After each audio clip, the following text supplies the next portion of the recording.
तो चलिए शुरू करते हैं। हो गया एक बार भी। अब देख रहे हैं, मैं आपसे यही शुरू में मैंने यही कहा था।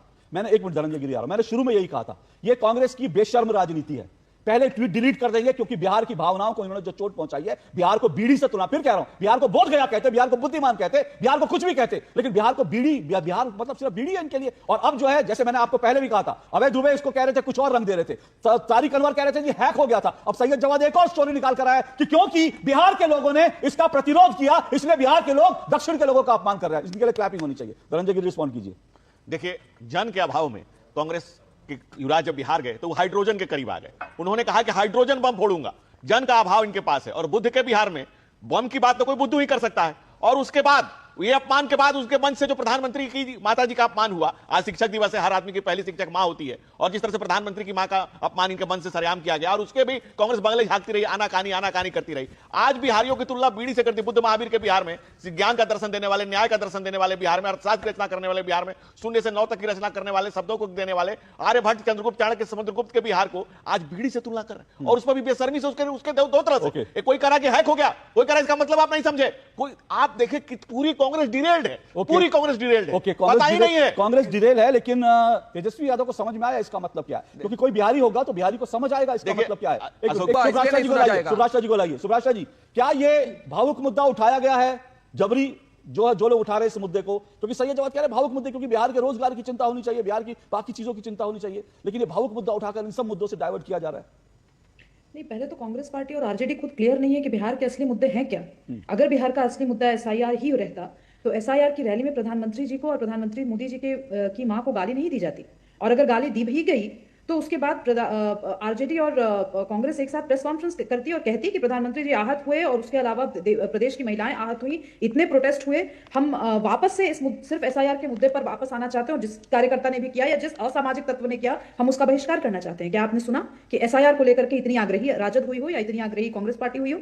अगर बेरोजगारी इतना बड़ा मुद्दा होती तो आज बीड़ी वाले इशू पर क्या कांग्रेस का आधिकारिक स्पष्टीकरण आपने सुना किसी भी प्रवक्ता से? ऐसे तो जितनी भी गालीबाज प्रवक्ताएं हैं, महिला प्रवक्ताएं हैं राजद की, हर जगह जाकर के जीएसटी पे ज्ञान दे रही हैं, तमाम विषयों पर ज्ञान दे रही हैं, क्या सुना आपने उनको कहते हुए बीड़ी वाले विषय पर कुछ भी? तो जब ये लोग खुद ही अपने मुद्दे को लेकर के आग्रही नहीं है, इनको खुद ही नहीं लगता है कि मुद्दा रोजगार का है, इनको खुद ही नहीं लगता कि मुद्दा वहां से जो प्रवासी बिहारी है वो मुद्दा है, तो फिर दूसरों से क्या एक्सपेक्ट कर रहे हैं? वो क्या चाहते हैं कि जो सत्ता पक्ष जो चुनाव लड़ रहा है वो इन मुद्दों को उठाएगा? जब विपक्ष ने ही उन मुद्दों को नेपथ्य पे छोड़ दिया, जब विपक्ष ही हर रोज कुछ ना कुछ स्टीरियोटाइप को लेकर, कुछ ना कुछ गाली गलौज को लेकर के पूरे बिहार की सियासत को खराब करना चाहता है, तो इसमें एक्सपेक्टेशन क्या है कि प्रधानमंत्री मोदी और भारतीय जनता पार्टी आकर के कुछ करेगी? प्रधानमंत्री मोदी क्यों करेंगे? नहीं, मैं इन्हीं की भाषा अगर बोलूं अशोक जी, मैं सिर्फ राजद की अगर भाषा आज आपको सुना दूं, और राजद के तमाम आप नेशनल प्रवक्ताओं को देखिए क्या बोल रहे हैं। एक गुजराती से ये एक्सपेक्ट कर रहे हैं कि बिहार के मुद्दों पर बात करें, इन्हीं की भाषा है, मैं अपनी भाषा नहीं बोल रही। क्यों एक्सपेक्ट करें भाई? बिहार के नेता कहां है उनके? बिहार के 2 नेताओं को बताइए जिन्होंने इस बीड़ी वाले इशू पर, विपक्ष के नेताओं को जो सामने आकर के एड्रेस किया हुआ इस इशू को, बिना उकसाए हुए और बिना काउंटर क्वेश्चन किए हुए। आपने जो बात की है सुब्राष्ट्र जी, मैं आज फैक्ट परफेक्ट में ये जो बीड़ी का विषय है ना, ये जो बीड़ी का जीएसटी कम करने का जो दर्द हुआ है और ये रोजगार से जिसका इशारा सीधे सुब्राष्ट्र कर रही है, ये बीड़ी का इशू रोजगार से कैसे जुड़ा है और वो भी गरीब मजदूरों के रोजगार से, ये मैं आज फैक्ट परफेक्ट में पूरा आपको डेटा के साथ एक एक फैक्ट बताऊंगा। लेकिन उससे पहले मैं सुब्राष्ट्र जी ये जानना चाहता हूं, ये ट्वीट जी को थोड़ा तेजस्वी जी का वो सुना दीजिए, क्योंकि बाद में आई है, मैंने सुना और आपने मेरा स्टेटमेट नहीं सुना। तेजस्वी जी ने उठते उठते क्या ब्रश करते करते खुद से ट्वीट किया या किसी पत्रकार ने उनसे पूछा तब उन्होंने कहा? ये रिएक्शन था या प्रोएक्टिव स्टेटमेंट? पत्रकार नहीं, आप फैक्ट चेक करें ना, मैं आपसे पूछ रही हूं, क्या तेजस्वी जी ने स्वयं संज्ञान लेते हुए इस बात को उठाया या जब शीशा लेदर हो चुकी सोशल मीडिया पर और मीडिया के बारे में तब तेजस्वी का बयान आया? जो सवाल पूछ रही हूं जवाब दीजिए। मैं आपसे पूछना चाहता हूं कि जिस आदमी ने सम्माननीय प्रधानमंत्री जी के मां को गाली दिया था, रिजवी नामक राजन जी, आप पहले रिजवी नामक व्यक्ति, सरकार आपकी है, प्रशासन आपका है। मैं उम्मीद करती हूँ कि हम इसी लहजे में बात करेंगे जिस लहजे में आपने मुझसे अभी बात की और मैं आपसे बात कर रही हूँ। मैंने जो प्रश्न पूछा, आपने उसका मैंने आपसे ये पूछा राजन जी कि तेजस्वी यादव ने जो बयान दिया वो क्या इस केरला कांग्रेस के ट्वीट को स्वतः संज्ञान में लेते हुए यह बयान दिया या मीडिया के द्वारा या सोशल मीडिया के प्रेशर पे आने के बाद प्रति प्रश्न के रूप में उन्होंने इसका जवाब दिया? मैं सिर्फ इतना जानना चाहती हूं। ओके, बोलिए राजन जी। मैं आपसे प्रश्न करना चाहता हूं, क्या माननीय प्रधानमंत्री जी ने, जवाब पहले दे दीजिए ना, देश के नेता है ना प्रधानमंत्री आप, राजन जी। मैं काउंटर प्रश्न आपने करना एक चाहता हूं ना। विश्लेषक, नहीं राजन जी देखिए, मैं इसलिए आगे नहीं बढ़ने दे रही हूँ आपको, क्योंकि आपने अपने वक्तव्य, राजन जी मैं बड़े मुस्कुरा के आपसे पूछ रही राजन जी, हूँ, मैंने आपने एक विश्लेषक पर यह सवाल उठाया, आपने एक विश्लेषक पर यह सवाल उठाया और कहा कि तेजस्वी जी, तो मैंने आपसे पूछा, मैंने दोनों, आप दोनों के लिए एक मिनट, राजन जी सुनिए तो सही, राजन जी सुनिए तो सही। राहुल गांधी कहते हैं कि भाई उत्तर के दक्षिण भारत के लोगों में जो है उनको मुद्दों की समझ, उनकी समझ ज्यादा अच्छी होती है। प्रियंका गांधी ताली बजाती हैं जब चन्नी कहते हैं कि देखिए मतलब बिहार यूपी के भैये लोगों को जो है उनको निकालना है। मैं ये कह रहा हूं कि ये बार बार बिहारियों का अपमान करना बंद कीजिए, और ये ट्वीट भी उसी मानसिकता का परिचायक है। धनंजय गिरी, देखिए अशोक जी, दुनिया की सारी विपदा हमसे लड़कर हारी है। हाँ हम बिहारी हैं, हाँ हम बिहारी हैं। बिहार के अपमान की जो अपने सीरीज ऑफ डिस्प्ले दिखाया, उससे बिहार आहत, मन में घातक पीड़ा हुई है। सैयद जवाब सुनिए, सैयद जवाब सुनिए, एक मिनट सैयद जवाब सुनिए, कर्नाटक से एक मिनट सैयद जवाब, नहीं आपने मेरे ऊपर आरोप लगाया तो मेरा जवाब सुनिए ना आपने, मैं बयान सुनवाऊंगा, मैं और बयान दिखाऊंगा, मुझे कोई दिक्कत नहीं है, मैं और बयान दिखाऊंगा,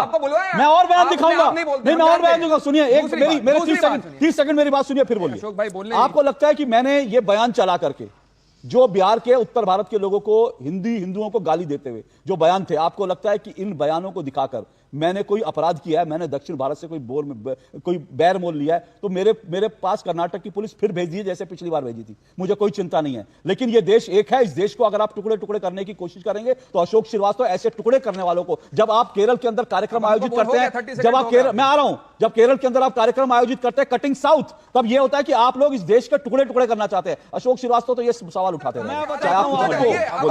यूपी नहीं आपने, अब आप मुझे चुनौती देंगे, आप मुझे चुनौती देंगे तो मैं बार बार दिखाऊंगा, आप मुझे चुनौती देंगे मैं बार बार दिखाऊंगा, आप मुझे अगर दक्षिण भारत विरोधी साबित करना चाहते हैं तो मैं बार बार दिखाऊंगा। ये बयान भी है कि उत्तर भारत के, यूपी के लोग, बिहार के लोग कोरोना वायरस फैला रहे हैं, ये भी बयान है मेरे पास डीएमके के नेताओं का। चिल्ला रहे हो, मैं आपको सच बताता रहूंगा, आप मुझे चुनौती दीजिए, बोलिए, आउट कीजिए। देखिए है क्या सुभाष जी, मेरा एक रिक्वेस्ट है, ये जो इस तरह की जो बातें कर रहे थे सैयद जवाद, क्योंकि कांग्रेस बुरी तरह से ट्रैप हो चुकी है।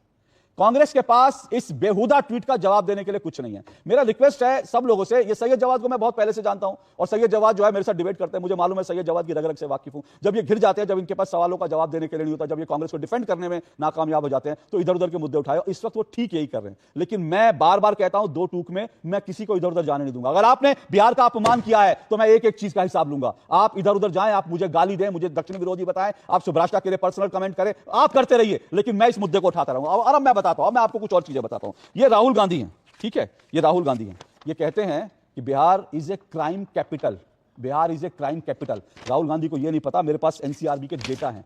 राहुल गांधी जब कहते हैं ना Bihar is a crime, Bihar को अपराध की नगरी कहते हैं, तो उनको एनसीआरबी के डेटा देखने चाहिए। एनसीआरबी के डेटा है, बिहार क्राइम में नंबर 1 नहीं है जैसे राहुल गांधी कहते हैं, पर राहुल गांधी की झूठ बोलने की आदत है। और राहुल गांधी के लिए मैं कहूंगा कि डी नहीं, बी बार कांग्रेस बी कर रही थी ना, मैं कहता हूं राहुल गांधी के लिए आज डी शब्द का इस्तेमाल करना चाहिए। डी माने डबल स्टैंडर्ड। ये राहुल गांधी हैं, साल 2021 में राहुल गांधी जाते हैं और क्या करते हैं राहुल गांधी बीड़ी बनाने वाली महिलाओं से मुलाकात करते हैं। साल 2021 में भी राहुल गांधी ने बीड़ी बनाने वाली महिलाओं से मुलाकात की, और जानते हैं क्या कहा इस वीडियो में?